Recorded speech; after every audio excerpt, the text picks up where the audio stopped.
Hello mga kabady, mga ka-soul. Nandito naman kami ni Paring Soul. Welcome lahat sa inyo. Bati ka muna sa mga fans. Hello po mga ka-vlog. Magandang araw. At bago yun, Figaro time. Figaro muna, turo ni Husband. Bugs Bunny. Pampaganda ng boses para lumabas ang boses ni Soul at boses ko. Ready? Figaro! Figaro! Hello. Kaya mo, Figaro! Biro lang po. Okay. Lumabas na ang boses. Dahil dyan, disclaimer muna. Lahat ng aming sasabihin, masasabi, opinion, kwentuhan barkada lang. Wala po kami gustong patamaan. Wala po kami gustong saktan. Biruan lang po yun. Kung may magagalit at mapipikon, pasensya na po kayo. Bato-bato sa langit. Ang tamaan o Bato-bato sa langit, ang tamaan ay laging galit. Anyway po. Anyway, nakapag-dilam. Shoutout ko muna sa mga dapat pasalamatan dahil may napapansin sila. Pareho t-shirt natin. Shout out kasama Richard.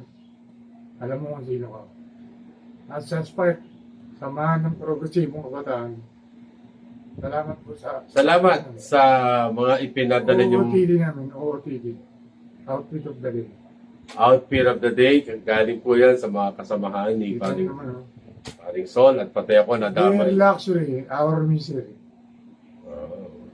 Diba? Hindi po merch ng mga net-video. Para po yan, meron. Merch po ng Spark to. Okay. So yun po, salamat na marami sa inyo at pati ako dinadamay nyo sa kabutihan nyo kay Sochin, down konti, pare. Konti lang, sobra. Tingin ka sa camera. Ayan, like ka titingin sa mga fans mo. Sinasabi nila, sino ba daw tinitingnan mo doon? Nandun ba daw si Micah? Dito ka titingin sa kanila. Nando kasi po si Kidlat. Si Kidlat. Ano sabi ni Kidlat? Hindi siya morning dog. And he don't fuck us. No. He's not a morning dog. He don't eat where he shit. And He don't fuck us. he don't fuck cats. Biro lang po yun. Daming kalokohan talaga po nito. Anyway po, ang aming topic dahil Diyos ko po, halos sumabog ulit ang YouTube sa sobrang daming nagde-request. Itutuloy natin ang Yamashita Treasure. Ito naman, yung mga naghanap, ano ang kanilang experience sa paghahanap ng Yamashita Treasure? Pati personal account ko. Yan nga. Siyempre, yung mga personal mo. Ngayon po, si Sol po magkukwento. Harap sa camera pare. Pag kinukwento mo, forward content, chin down. Ikaw na simula. Ano ang iyong nalalaman sa paghahanap ng Yamashita Treasure? Actually, Lender, ang una talagang nakapagpatunay na may Yamashita Treasure. Si Ferdinand Marcos Sr. po. Ito yan. Kasi malaki ang ang participation niya sa pag-recover. Kaya malaki ang kanyang percentage na nakuha. May ginagamit po sa method. May methodology siya. Ano yung method niya? Yung method niya po, hinahanap po kung saan yung mataas ang methane concentration. Kasi po yung mga binaw na kaimanan, kasama po yung mga bantay na hapon. Tatalon din po yun, apakamatay. Tapos may tigatabon. Ang principle, kung saan mataas yung methane concentrate, kasi nabubulok po yung katawan ng mga tao. Nagiging methane po yun, for your information. Yung po yung tinitrace ng mga tao ni Marcos. At pag nakita po yun, ng kanilang monitor, yung po sila sa mahukay. Kaya mataas yung recovery rate nila. Tapos sa paghukay po, meron din pong karaniwan, 3 booby traps. May mga traps. Oh. Pero bago ka pumunta sa traps, di ba may mga sign, mayroon ba ni methane? Yung mga simbolo Yung mga tipo. na nandun yung Yamashita o malapit ka na. Hindi naman yan X, di ba? Meron sa mga treasure map X. Ito, iba simbolo, di ba? Ano-ano yung mga yun? May mga symbols na sinusunod. Based na rin doon sa mapa. Pero bago mag-ukay, kailangan tandaan yung 3 bagay. Ang booby trap po, usually, bomba, bombs, snake, saka yung lason. May laso. Kasi personal ako, nagpakukayo kami sa Ikaw, mismo yan. General Lacarguero. Sa Quezon. Oh. Okay. Yung ano nga eh, yung jackhammer, Hmm. hindi na nga nabalik sa akin. Oh. Ano nangyari? Naiwan na ron kasi anong nangyari? Yung tigawakay namin, lokal lang General Lacar. Hmm. Hindi siya nag-face mask. Oh. Nandun na po sa butas, pagka gamit ng jackhammer, mismo yung po kulay gray na gas. Hmm. Ako, dahil safety officer ako, ang tawag namin yan, S2S, hydrogen sulfide. Yun yun. Hmm. Pag naamoy mo yun, within seconds, Patay ka? magkukulay talong ka muna, Ah, okay.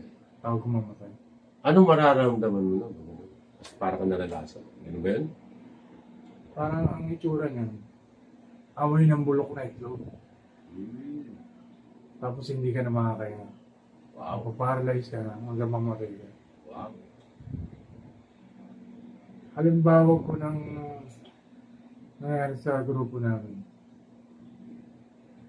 Actually, hindi naman ako direct ang kasama. Pero andun yung representative. Yun.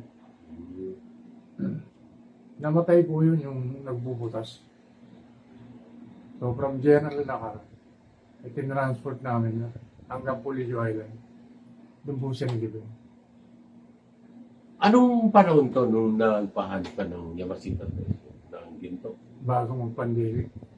Bago mag-pandemic. Bago lang. So pare, that is 2019, 2020. O sabihin mo na 2019, 2018. 2018. Hindi pa po construct nun. Hindi ba huli na? Hindi naman. Sa dami na naghanap niyan. Hindi naman. Dami pare, sabihin mo 1945 na tao. World War II.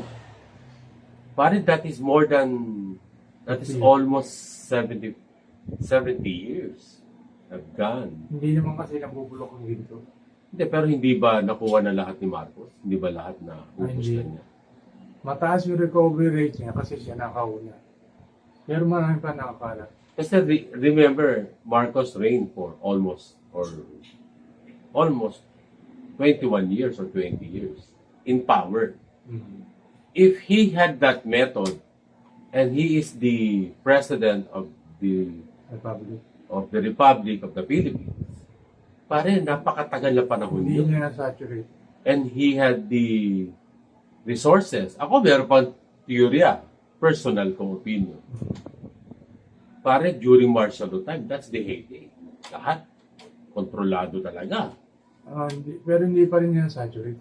Hindi pa rin naubos. 7,000 location man. Talaga. Ganong karami. As in, may mga ano pa nga eh. Ito, ano pa rin. Bahagi ng personal ko. Mm. Yung kaibigan ko na meron siyang friend gawin sa atin. Mga barko, buo, may laman talaga. Talaga. Kasi, Iba pinalubog. Yung iba mababaw lang. talaga. Kasi ako may personal opinion and personal observation. Alam mo naman ako, conspiracy theorist. Fanat or believer ako. To cover a lie, you must cover it with Another life. another lie. And another lie. And another lie. So, Until yung lie is maging katotohanan. Maging factual, maging facts. For me, again pare hindi naman bobo yan si Marcos. Di ba? oh, For me, nakuha na niya lahat if he had that method. And he covered it with a new map, with a new lie, with another location para yung mga maghahanap, ganito. hunting, anong hinahunt nila? Wala na. Nakuha na niya eh. Pero, para lang mag-continue yung story ng Yamashita Treasure, para maniwala lahat ng mga believer, hindi ko sinasabi mga siraulo. ng mga fanatic, para yung nakuha niya, eh di siya yung tatawa-tawa ngayon. Hindi, nakuha ko na lahat yun.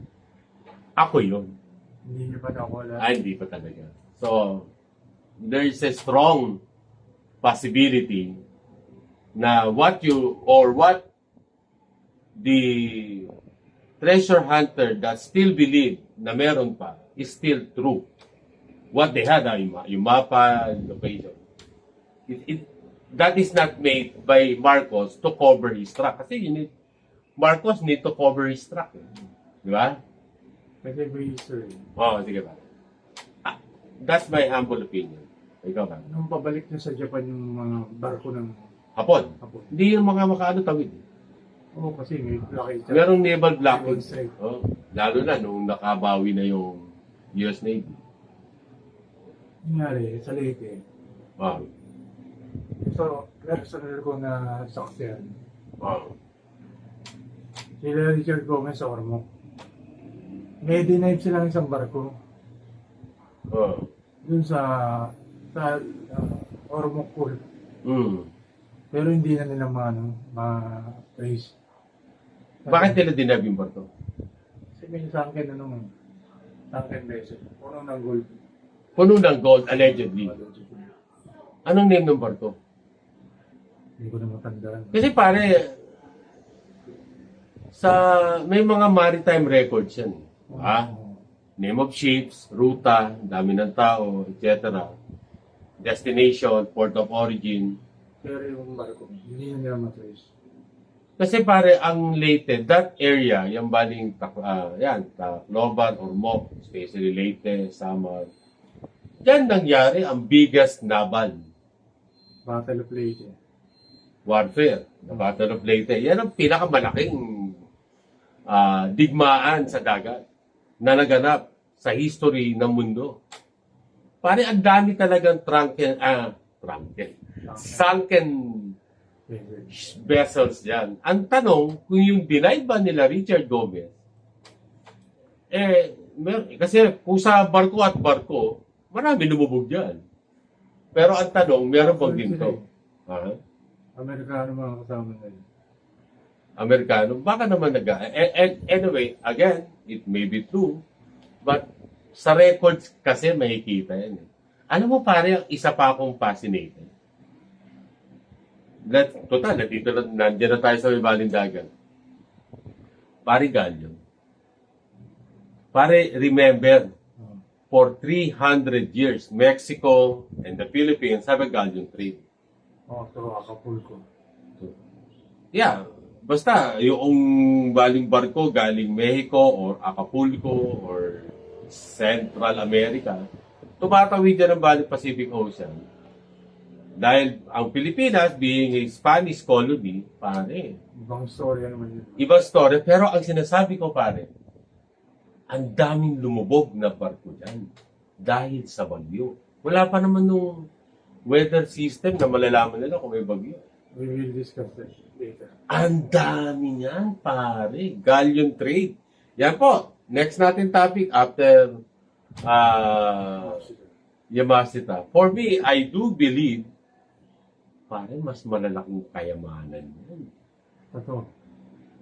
Ano mo ba ang biggest find na bali? Ano tawag dyan? Pirate treasure. Pirate treasure to, pare, ha? Recorded. Pare, worth of billions of US dollars. Isang barko yan na punong-puno ng gold coins. Di ba? Kasi gano'n naman nung araw eh. Kasi nung araw, kung ang Pilipinas mayaman din sa ginto, as I told sa first part nito, pare, napakayaman naman sa silver ang Central at South America. Diyan sila mayaman. Meron din ginto, pero hindi ito kasing dami ng ginto sa Pilipinas. Pero mayaman sila sa silver. Diba? At iba pang precious stones, yung mga stones. Precious metals. Diba?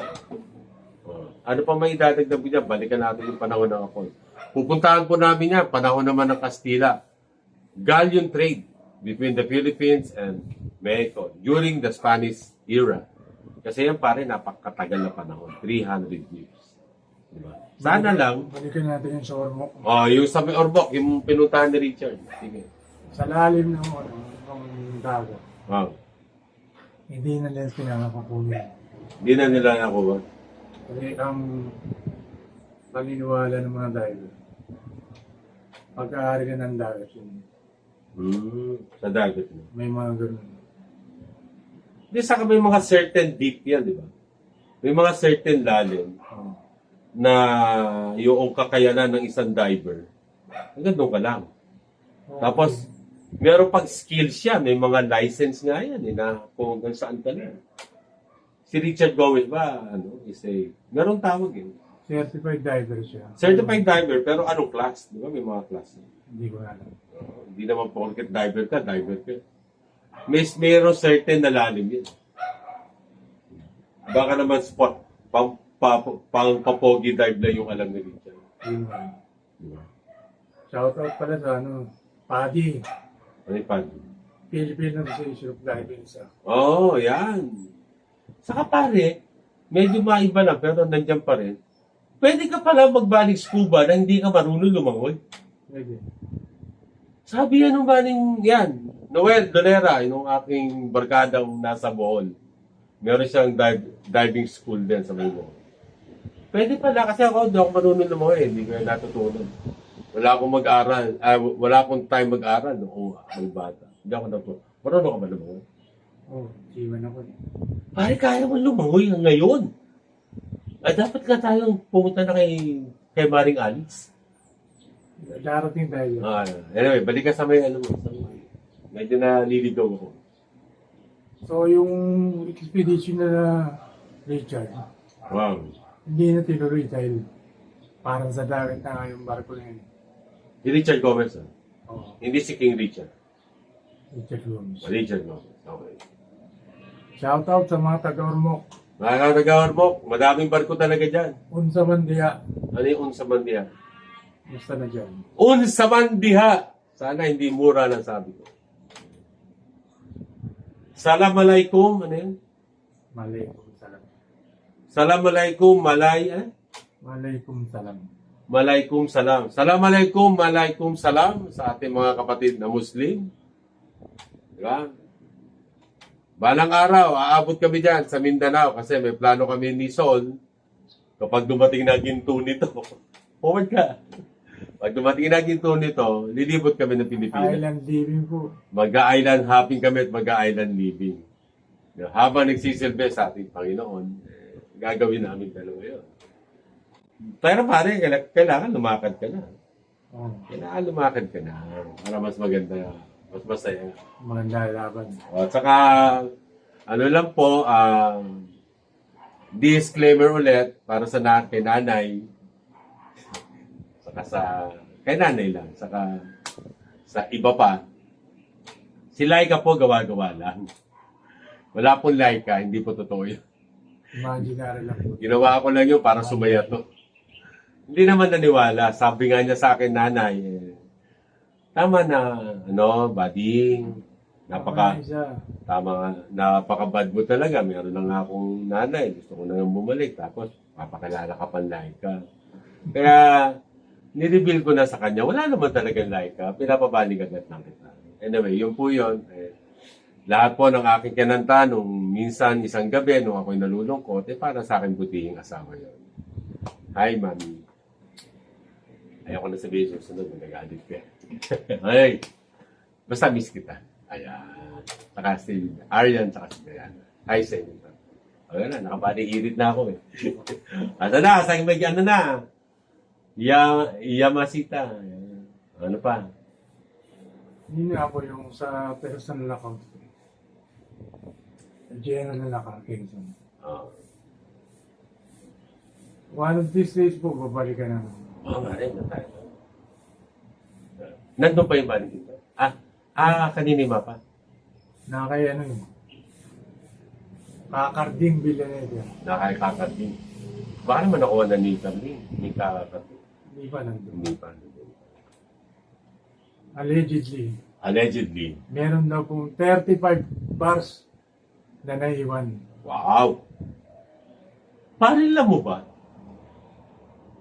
You tell me if I'm right or wrong. Ang isang bara daw, hindi mo kayang buhatin. Ilang kilos Kaya yan? naman tayo. Kaya. Wait lang. Pero mahirap daw. Ilang kilo ba yung actual 12.5. kilos? Oh. O hindi napakabigat? 12.5. 12 lang yun eh. Kahit na, maano 20 bigat. kilos, 20 kilos nga nabubuhat. Pero hindi mo siya kayang, hindi siya basta-basta. Di ba? Oo. Na, maano yung bigat? Pare 12.5. Walang bigat yun. Si Laika nga, gano'n din. Pag-ibiro na naman tayo, kaya mo ang buhatin. Isang ordinary barko weighing about more or less 12.5 kilos. Yung mga naribar na. Pero pare, ang presyo ng ginto is nagpa-fluctuate, tama? Oh.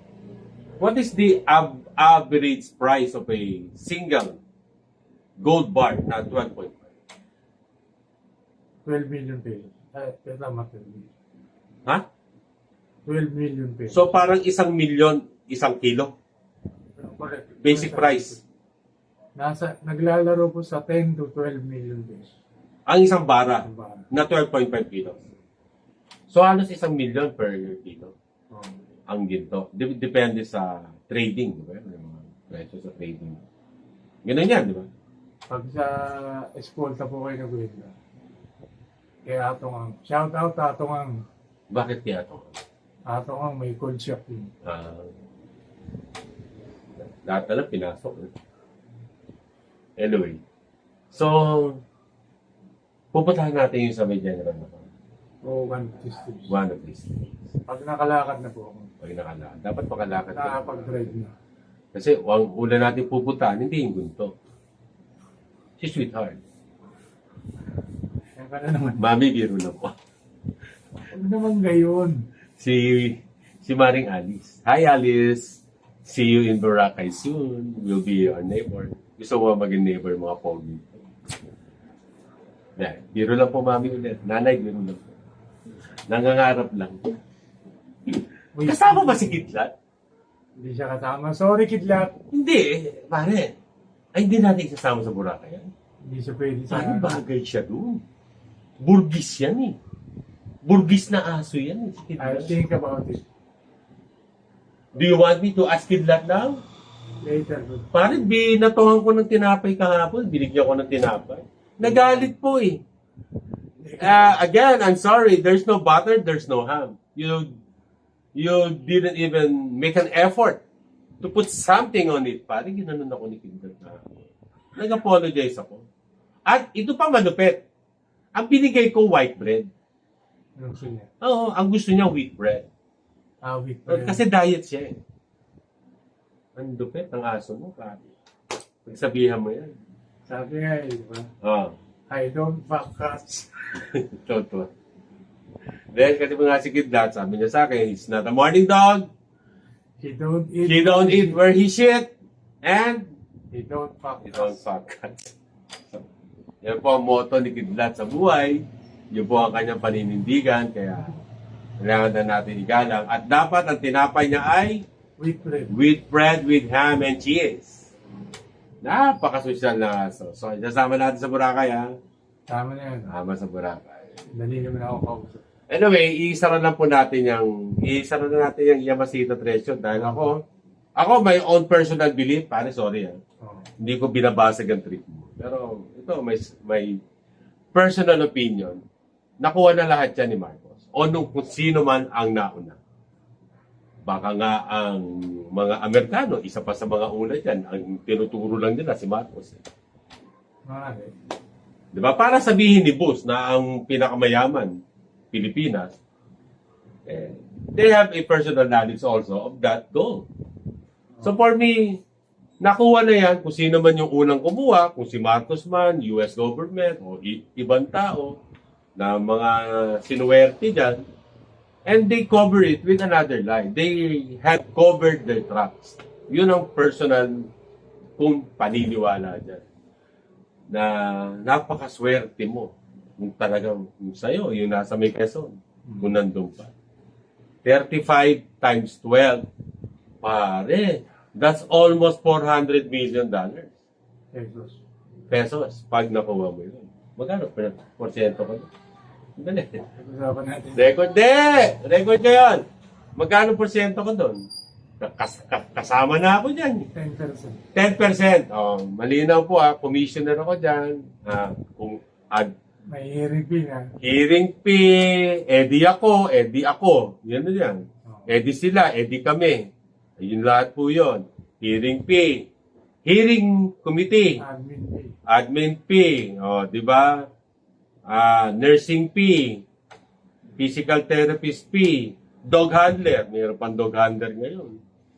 Diba? So, ang dami ko nang ganap. Kaya 10% is sulit. Alright? Anyway, biro lang po yan. Ako, I always support si Sol. Actually, doon kami nagsimula bilang magkaibigan. Nangako, hayop na. Pero, Pinakakuha ka na. Gusto pa ito. ayun po nga po yun O, diba? Pinangkakuhan ka na. Gusto mo pang tuparin, napakahayop mo na yun, di ba? So, hindi.